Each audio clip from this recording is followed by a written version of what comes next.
Okay, so you know how we've got these amazing text-to-video models now, and they can create these incredible visuals from just a text prompt. But have you ever stopped to think, like, how does the model actually understand motion? That's what's so fascinating about the paper we're diving into today. Yeah, it's something most people don't even consider, but this paper really digs deep into how these models are interpreting and even controlling motion. It's called Video Diffusion Models are Training-Free Motion Interpreter and Controller. Oh, that's a mouthful. It is a bit, Definitely catchy. Before we get into the nitty-gritty, who are the masterminds behind this research? So it's by Zeki Xiao, Yifan Zhu, Shuai Yang, and Jingping Hem. And they're from? They're affiliated with Nanyang Technological University and Peking University. Pretty impressive, right? Oh, absolutely. Yeah. Top-notch institutions. Now, I know you're super excited about this paper, so why don't you tell our listeners why this research is such a big deal, especially for those working in AIGC? Okay, so picture this. You've generated this awesome video with your favorite text-to-video model, but the motion is just a little off. Maybe your character is walking a bit too robotically. Right now, you'd have to retrain the whole model, gather tons of new data. It's a huge pain. Yeah, not exactly the most efficient process. Exactly. But this research is hinting at something truly groundbreaking, the ability to tweak motion in AI-generated videos without retraining the entire model. Wait, so no more endless hours of training just to adjust a simple movement? That's the idea, and that's why this is such a game changer for AIGC researchers. Think about the possibilities. Okay, I'm starting to see why you're so pumped about this, but before we jump ahead, let's lay the groundwork. What's the core problem this paper is trying to solve? So the main issue is that current methods for controlling motion in these AI-generated videos are mostly what we call training-based. Meaning they require massive data sets, a ton of computational power, and to be honest, they're kind of like black boxes. Black boxes, how so? Well, we know they work, we get the results, but we don't really understand the how, the inner workings of how they're actually learning and representing motion. This paper is trying to crack open that black box. So it's not just about making motion control easier, it's about understanding how these models think about movement. Yes, exactly. They're delving into the fundamental question of how motion information is embedded within these models. Wow, so the knowledge is in there somewhere. We just need to figure out how to access it. Right. And that's where their big breakthrough comes in. They found a way to analyze the features generated by these video diffusion models and uncover these hidden motion representations. Okay, I'm intrigued. What did they do? Did they invent some new super complex algorithm? Well, they used a technique called principal component analysis, or PCA for short. PCA. I remember that from my data science days. It's a way to simplify complex data, right? Yep, you got it. Think of it like this. You have this massive haystack of data coming out of these models. PCA helps you organize that hay into neat little piles so you can find the needle, the motion information more easily. Ah, so it's like a filter for finding the important stuff. What did they find when they applied PCA to these video diffusion models? They discovered something really interesting. When you remove content correlation from the features, a strong link emerges between certain features and the motion in the videos.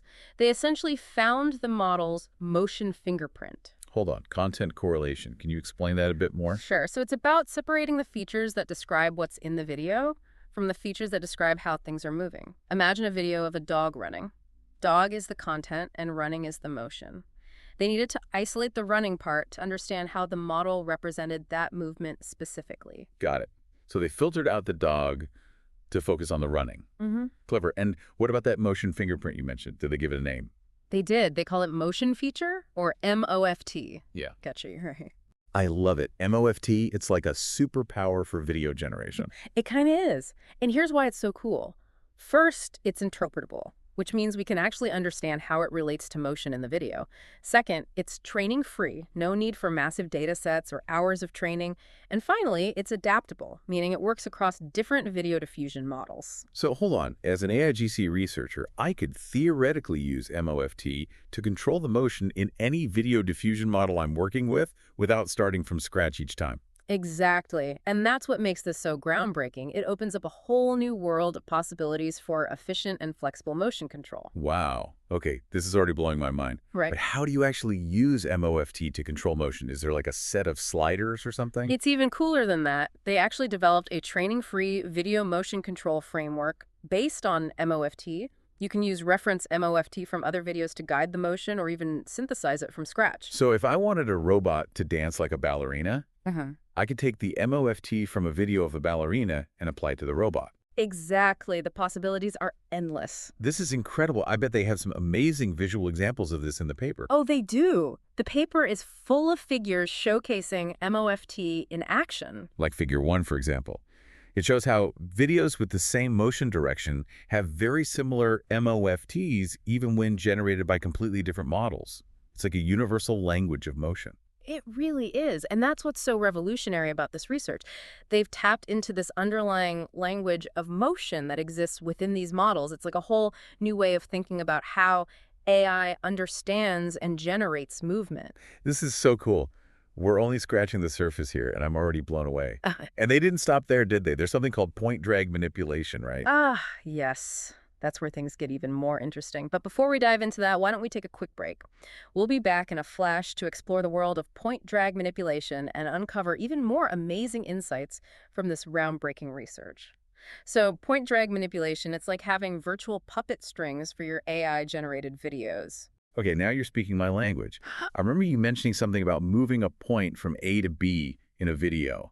That sounds insanely precise. How do they even measure the accuracy of something like that? Good question. They used a metric called mean distance to quantify the error between where they wanted the element to end up and its actual final position. So the smaller the distance, the more accurate the control. Exactly. And to really push this point drag technique to its limits, they compared MOFT against drag NUBOA. Drag what now? Drag NUA. It's a really powerful, data-driven method for point drag manipulation, kind of the current gold standard in this area. Oh, okay. So they're going up against the big leagues here. That's bold. What happened? Well, when they used just diffusion feature, or DIFT, which we haven't really talked about yet, there was a noticeable amount of error. But get this, when they combined DIFT with MOFT, the precision improved drastically. It actually got pretty close to drag NUA's performance. Wait, back up a sec. What is DIFT, and how does it fit into all of this? Right, sorry. DIFT stands for diffusion feature, and it's essentially a way to manipulate elements in generated images using features from the model. But they found that DIFT alone wasn't great for really precise control, especially at the early stages of video generation. It kind of needed MOFT to guide it. So MOFT is like the map, and DIFT is the car. Yeah, perfect analogy. You need both to get to your destination with accuracy. Makes sense. But it's still wild to me that they achieved this level of control without any training data. Right. It just goes to show how powerful this understanding of motion representation is. But data and metrics are only part of the story. What really matters is how this AI-generated motion looks and feels to us humans. Absolutely. Numbers can only tell you so much. Did they do any testing with actual people? They did. They conducted a user study where they asked participants to compare videos generated with MOFT against videos made using other methods. Which methods did they use for comparison? Well, they included Gen 2 Motion Brush, which is known for its precision, and of course, Dragon UARI, our data-driven champ. So they're really putting MOFT through the ringer here. Right. They wanted to see if MOFT could strike that balance between control and natural-looking movement. In the study, they asked people to rate the videos on three things: motion faithfulness and motion naturalness. So motion faithfulness, meaning how well the motion matched what they were trying to do, and motion naturalness, meaning how realistic and fluid the movement looked. Exactly. What they found was that Gen 2 Motion Brush, as expected, scored high on motion faithfulness, but it didn't do as well on naturalness. It seems like focusing too much on precision can sometimes make the motion look a little robotic or stiff. It's like those old stop-motion animation films. Yeah. You can see how each frame is meticulously posed, but it doesn't quite flow naturally. Yes, a perfect example. And Drag UI, while impressive, also had some trouble creating truly natural-looking motion. So how did MOFT stack up? Was it able to hit that sweet spot? It did. Yeah. MOFT actually scored high on both motion faithfulness and naturalness.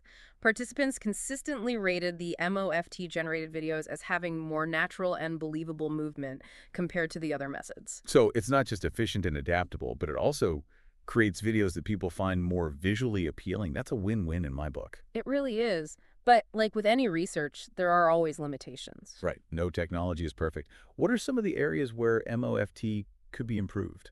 One of the big ones is that right now, MOFT doesn't support real video editing. They're focusing on generating video from scratch, but imagine being able to take any existing video and seamlessly edit the motion. Ooh, that would be incredible. Like imagine taking an old home video and making your younger self do a backflip or something. Exactly, and that's one of the exciting avenues for future research. Another limitation is precise control over motion scale.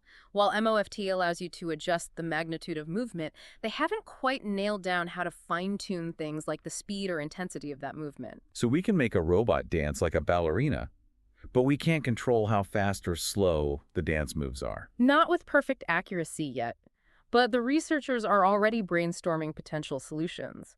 They're even looking at how insights from fields like robotics and animation could be applied to refine motion scale control in these AI models. It's like they're not just presenting findings, but inspiring a whole new wave of research. Absolutely. And that's what makes this paper so impactful. It's pushing the boundaries of what's possible with AI-generated video and paving the way for even more incredible advancements in the future. This deep dive has been truly mind-blowing. We've gone from talking about black boxes to virtual puppet strings. And who knew that motion had its own secret language hidden inside these AI models? And this is just the beginning. I can't wait to see what researchers do with these insights. Me too. I have a feeling we'll be seeing some seriously amazing things in the world of AI-generated video very soon. But for now, let's wrap things up with a quick recap of the key takeaways from this groundbreaking research. All right, so we've covered a lot of ground today, huh? Learned about this thing called MOFT and how it's totally changing the game for motion in AI-generated video. Yeah, we started off talking about how the current methods for motion control are just way too resource intensive. Like you need tons of data, tons of computing power, and we don't even really know how they work. But this paper tackles that head on by showing how these models already kind of get motion, you know? We just got to figure out how to tap into it. Right. And they did that using PCA, right, to analyze the features from the video diffusion models. Yep. And the big discovery was that by removing this content correlation, they could isolate the features that are specifically tied to motion. And that's where MOFT comes in. MOFT. MOFT. MOFT. It's going to be on everyone's lips in the AIGC world. But seriously, remind us again why it's such a big deal. Okay, so first off, it's interpretable. We can actually wrap our heads around how it connects to the motion we see on screen. Second, it's training-free. No need for those massive data sets. And third, it's flexible. Like it works across different video diffusion models. You can use it pretty much anywhere. So it's powerful, efficient, and adaptable. Sounds like the holy grail of motion control. Pretty much. And remember, they went beyond just the theory. They actually built a whole training-free motion control framework based on MOFT. You can use reference MOFTs from other videos to steer the motion or even just create it from scratch. So like we're talking about having a universal remote for motion in any AI video. That's wild. I know, right? And they put it to the test, too. Looked at how it performed in terms of motion fidelity and image quality. And guess what? It totally nailed it. High fidelity without sacrificing the visuals. They even compared it to some of those data-driven methods, and it held its own. Amazing. But they didn't just stop at the numbers, right? They wanted to know how this AI-generated motion felt to actual humans. Right? Absolutely. Got to get that human feedback. They did a user study where folks got to compare videos made with MOFT to those made with other methods. So they brought in the heavy hitters like Gen 2 Motion Brush and Drag in UWA. You know it. They wanted to see if MOFT could find that balance between super precise control and motion that actually looks natural, you know, not stiff or robotic. I'm guessing it did pretty well. Otherwise, we wouldn't be talking about it. You got it. People consistently rated the MOFT videos as having more natural and believable motion, even compared to methods that are known for being really precise. Okay, so MOFT is efficient, it's adaptable, and it creates videos that actually look good to the human eye. That's the catch. There's got to be a downside, right? No, nothing's perfect, right? One of the big limitations right now is that it doesn't work with real video editing. Like, they're focused on creating video from scratch. But think about being able to take any existing video and smoothly tweak the motion. Yeah, that would be next level stuff. Imagine all the crazy things you could do. Totally. And that's one of the big areas they're looking at for future research. Another thing is having even more precise control over the motion scale.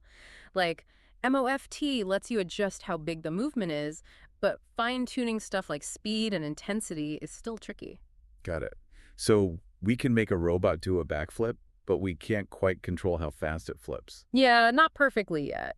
But the researchers are already looking into ways to solve that, even taking inspiration from fields like robotics and animation. Well, this has been one heck of a deep dive. We've gone from talking about motion as a black box to having these virtual puppet strings. Who knew motion had its own hidden language inside these AI models? It's incredible, right? And I think this research is going to spark a ton of amazing new work in AIGC. I can't wait to see what comes next. But for now, got to wrap it up. Big thanks to our listeners for joining us on this journey into the future of motion and AI. And to our amazing expert, it's been a pleasure, as always. The pleasure was all mine. Keep those imaginations running, folks. And until next time, happy generating.